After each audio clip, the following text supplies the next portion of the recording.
Hi, Nupur. Thank you for joining.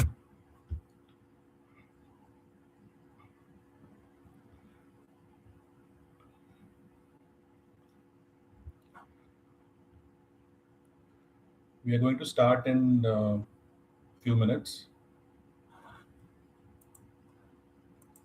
Let others join as well.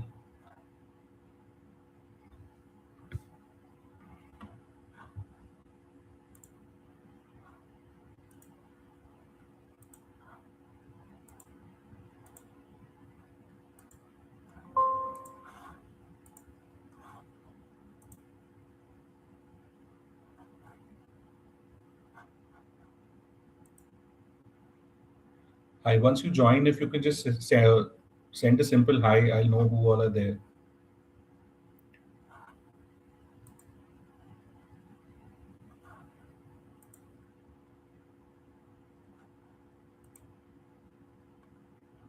So Nupur has joined. Who else has joined?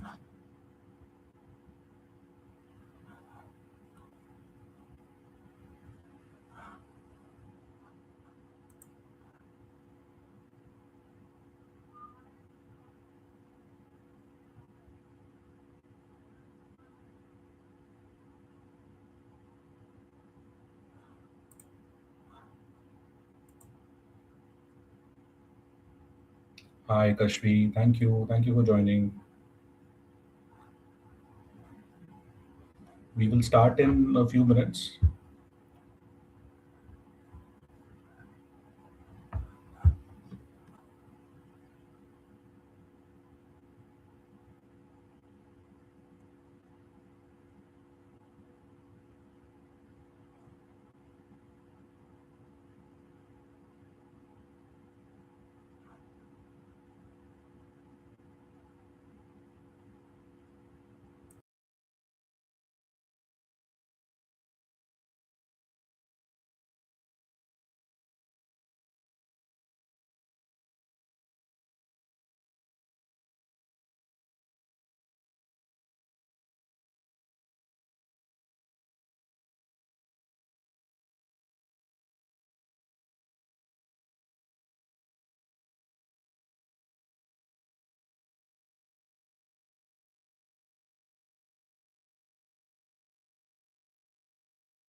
Okay, so let's start the session. Uh, we're going to keep it short and specific. We'll not try to cross beyond 25 minutes, and I'm planning to keep these sessions on a regular basis. So if some things are not covered today, we can cover them later also. Um, Thank you for taking out time on a Friday evening. So let's start right away. So we'll talk about anxiety. So anxiety, very common topic, and I think everybody knows by now what anxiety is. घबराहट होता है, palpitation होता है, tension होता है future का. I don't feel very good about things. I'm always anxious about my life. I'm always feeling very fidgety, very uncomfortable. I'm always worried about life. So these are various ways in which we think about anxiety. Today, I'm going to talk about anxiety in terms of how it impacts our daily life, how on a daily basis our lives are affected, the quality of our life is affected because of anxiety.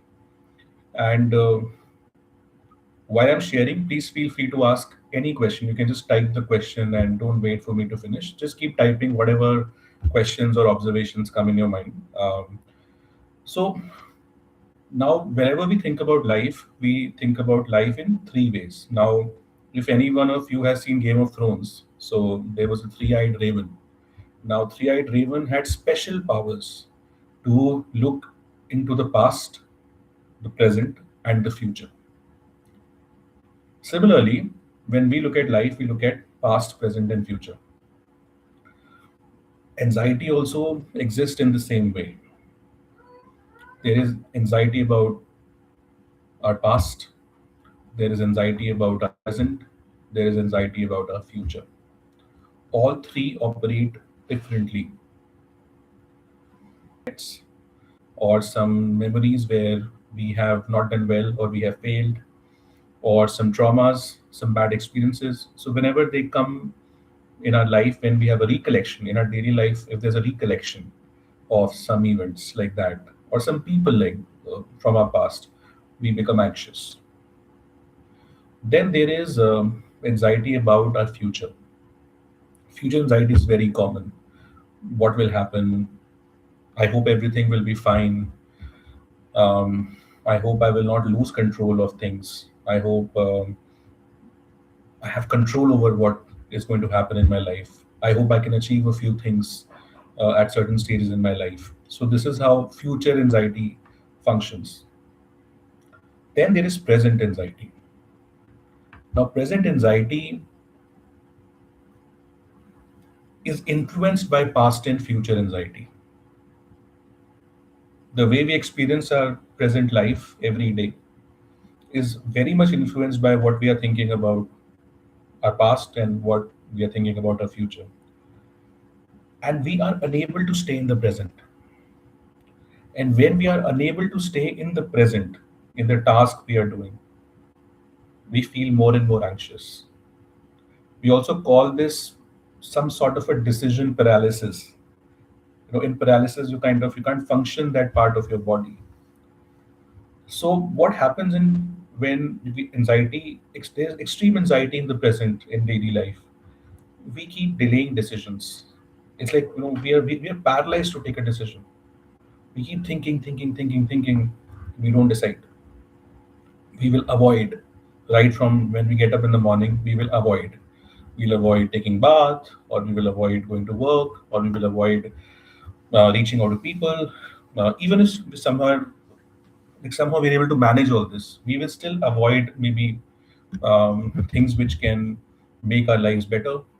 So that we're always filled with regrets. Now this decision paralysis takes you away from what you're supposed to be, what you're born for. Um, Now I would like to ask you all to participate, and if you can share about how does anxiety come in your daily life. If you can give some example, or you can mention that how anxiety affects you in a daily basis.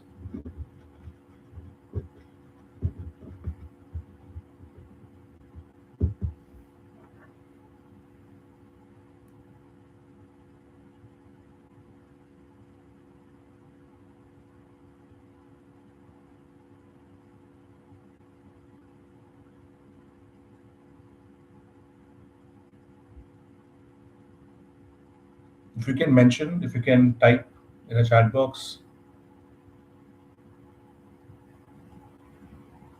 Okay, so Rishabh mentions that overthinking. So lots and lots of overthinking happens, and that makes us anxious. All right.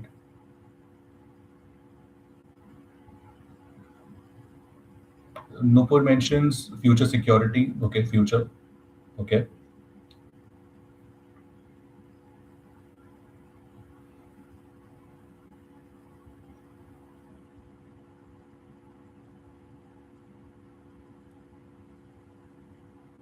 Feeling constantly under threat. All right.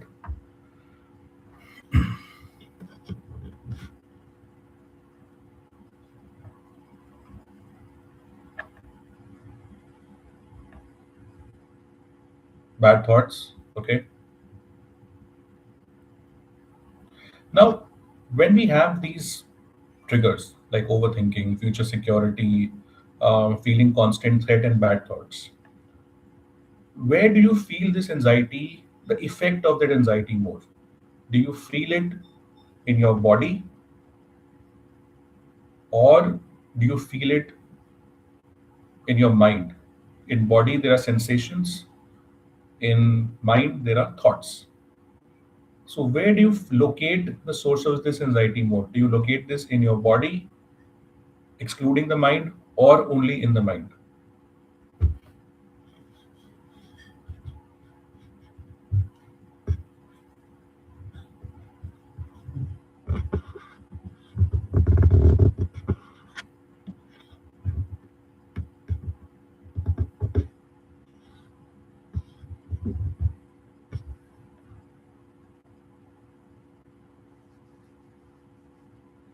Both body and mind, and in body sometimes. Okay, body, perfect. Thank you so much for sharing this. Crying a lot, perfect. That's also a body symptom. So when you're feeling the effect of the anxiety in your body a lot, freezes, body freeze, perfect.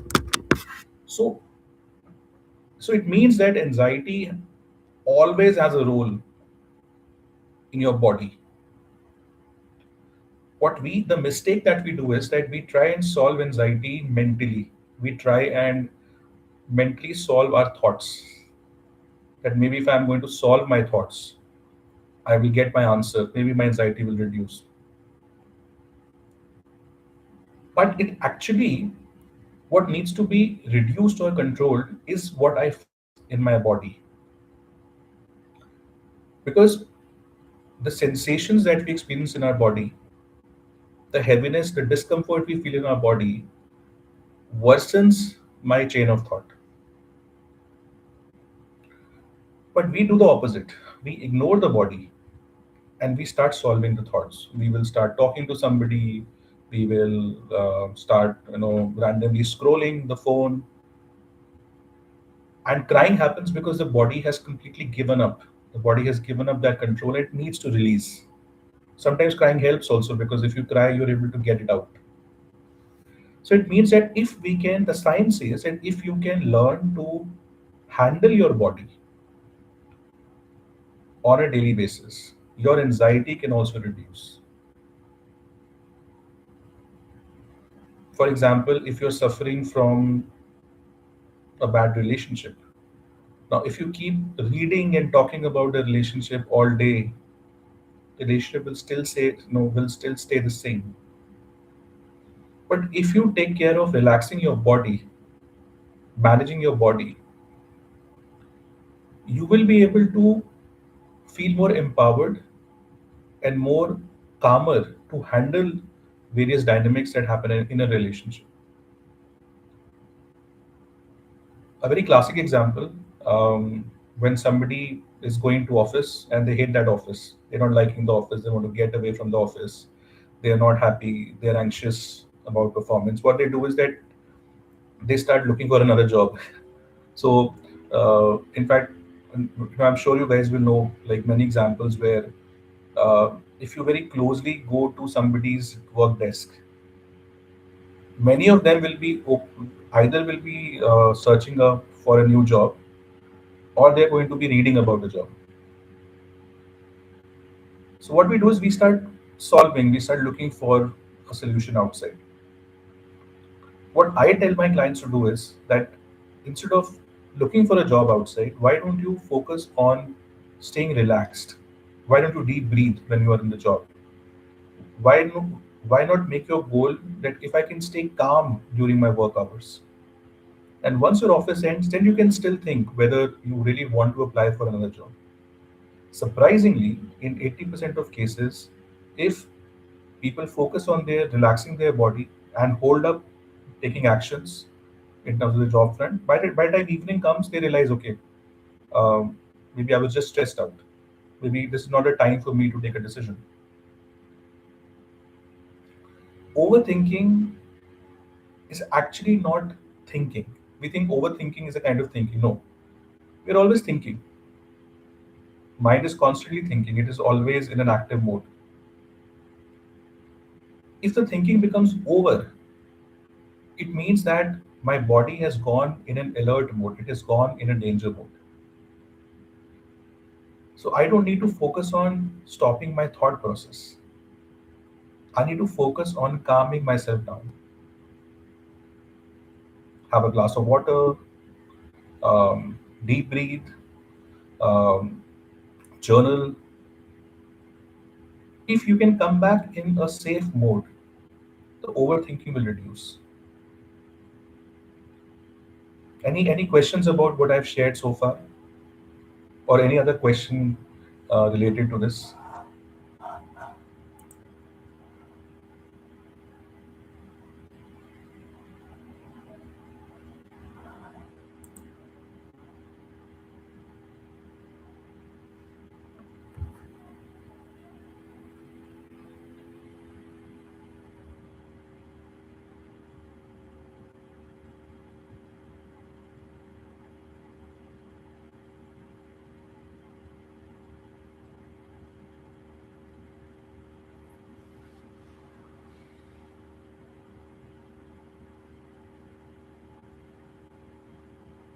Okay, so Nupure said that how to break the loop.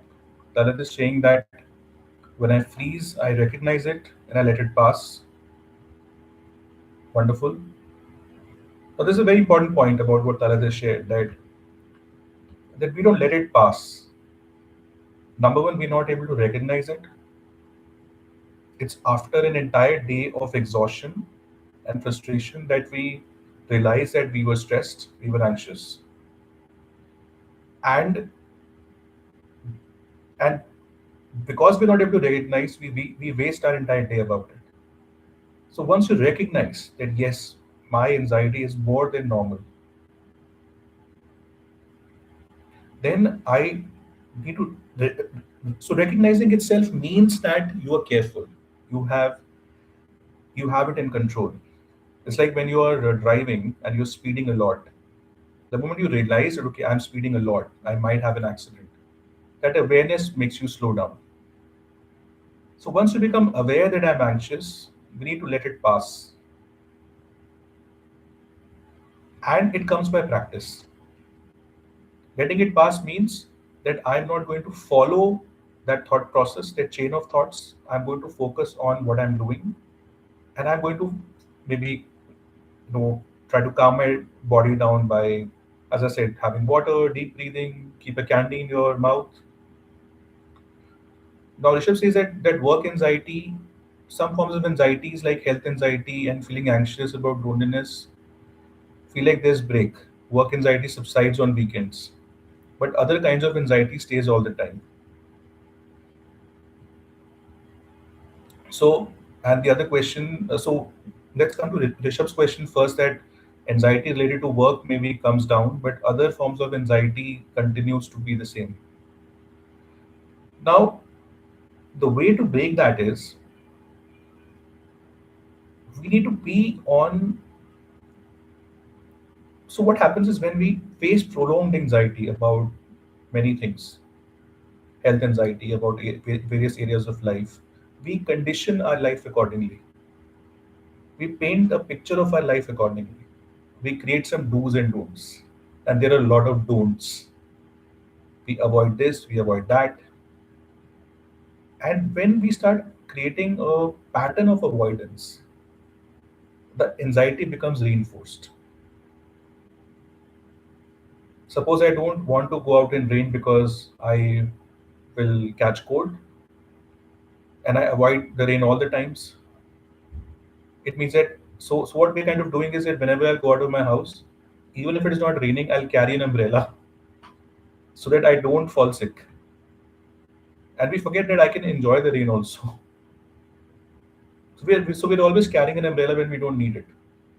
So by avoiding things, by creating a pattern of avoidance, we create that umbrella. So to do is recognize what are you avoiding and get more active. Social interaction is one thing that we avoid first the moment we get very anxious. So we we might be interacting a lot on maybe chats and social media, but we stop interacting with people on a quality basis. So it's very important that we are the number of people that we are interacting with on a daily basis is good.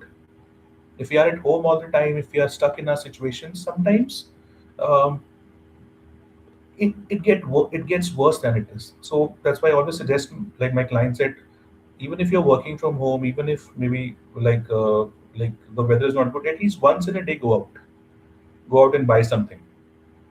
Get yourself out for some time. The moment you go out, you have various other stimulus.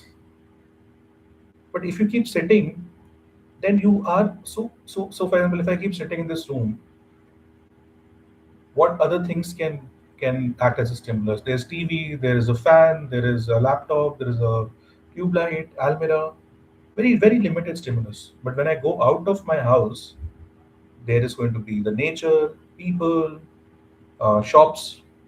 So the number of stimulus will increase. So important is that if we face increased anxiety on a daily basis, we need to get out. We need to become more active in connecting to people, because somewhere the mind has got stuck with its own, no, with its own self. That's why it is going on and on and about one's own life. Second is that I always suggest people that develop a habit of going to some spiritual place in a weekend. Maybe take a couple of hours, go to a gurdwara or a mandir or a whatever you believe in. And I'm not saying that go to pray.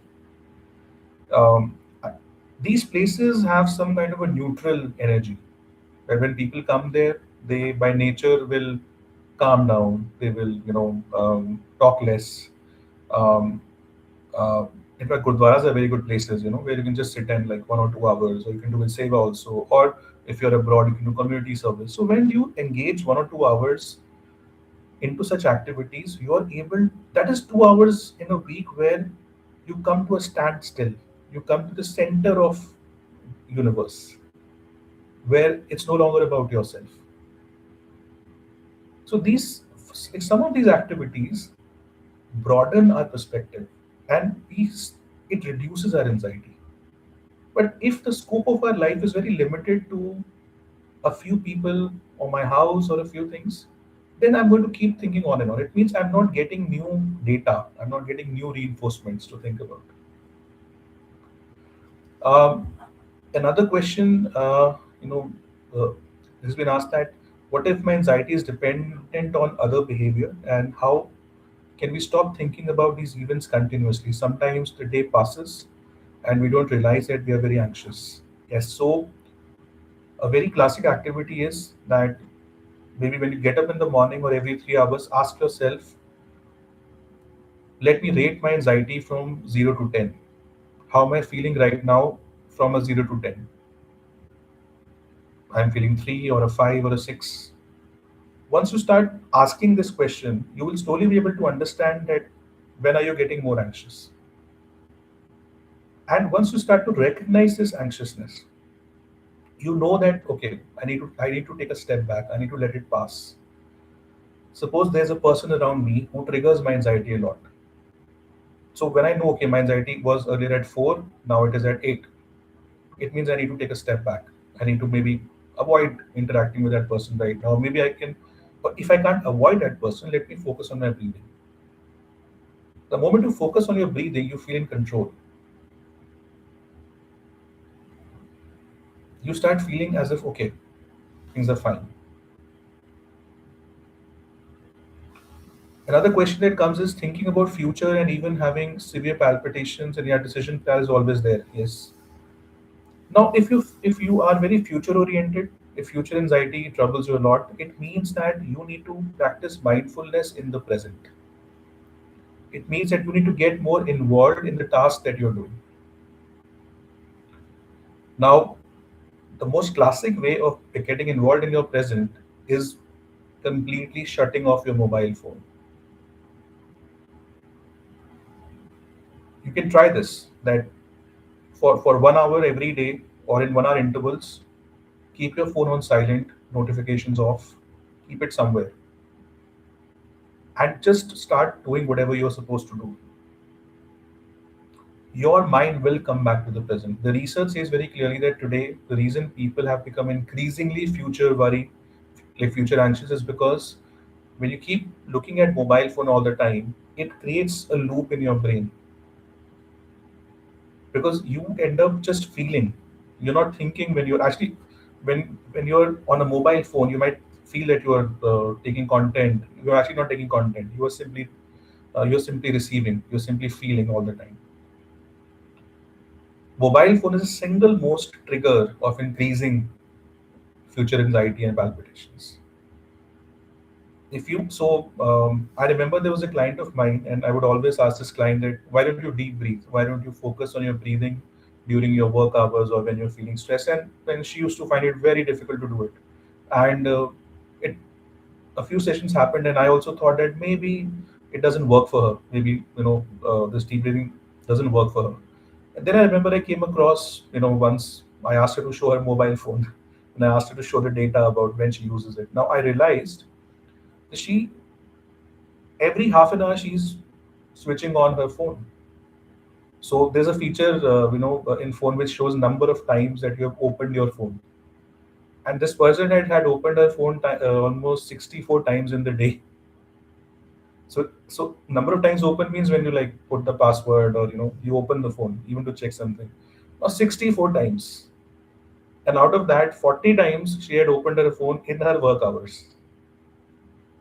Now that actually got me thinking that if you're constantly going back to your phone every few minutes, how will you ever focus on your breathing? That is why we need to create detox times for us when our mobile is silent. And the moment you like 1 hour you don't have a mobile phone, I can guarantee you will start easily. You will be able to focus on your breathing. You will be able to focus on your body. You will also start relating to whatever you're doing. When I'm in sessions, like most of you who have taken sessions with me, you know that when I'm in sessions, I'm completely occupied and I'm focused on what's happening, and my phone never rings unless by mistake. But my phone never rings in a session because my phone is always on a silent during sessions. Because if I keep checking my phone in between and the notification pops up, I am going to get very confused with what my client is saying, and I'll become very anxious and I'll start rushing to complete the session. So these are a few activities that you can do, and I can guarantee you that future anxiety is very much related to increasing phone usage. Now we have 5 more minutes. If there's any question or observation, thank you so much for participating and asking so much. Any other thing that you want to ask? We can, I think, accommodate one question today.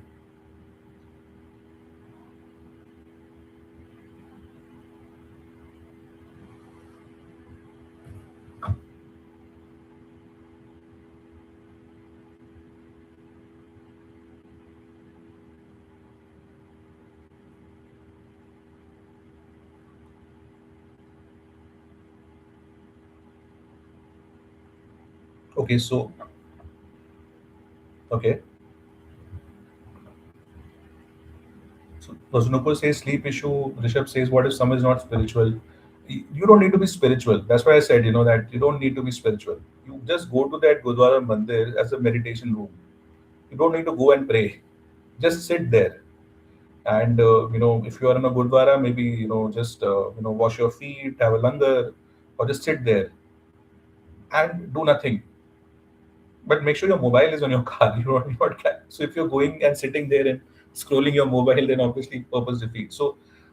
Uh, so it means that when I say spiritual, I mean that you are in an environment which is relaxed, places which are silent. It can it can even be a library, for example. It can be a good library which is very silent and meditative. क्योंकि कुछ लोग अलग से meditation नहीं कर पाते हैं. So when they come across peaceful environments, they feel nice. So you can choose spots, you can choose spots which make you feel grounded. That's why I took an example of a spiritual place because considering the weather also sometimes you can't be outside in nature, so you can be around these places and you can just sit and just be with yourself. Sleep issues. Yes, Tara says that that sometimes we can live in the present, learning at times that things are not in our control. Correct, correct. But there are also times when we have to get out of the house.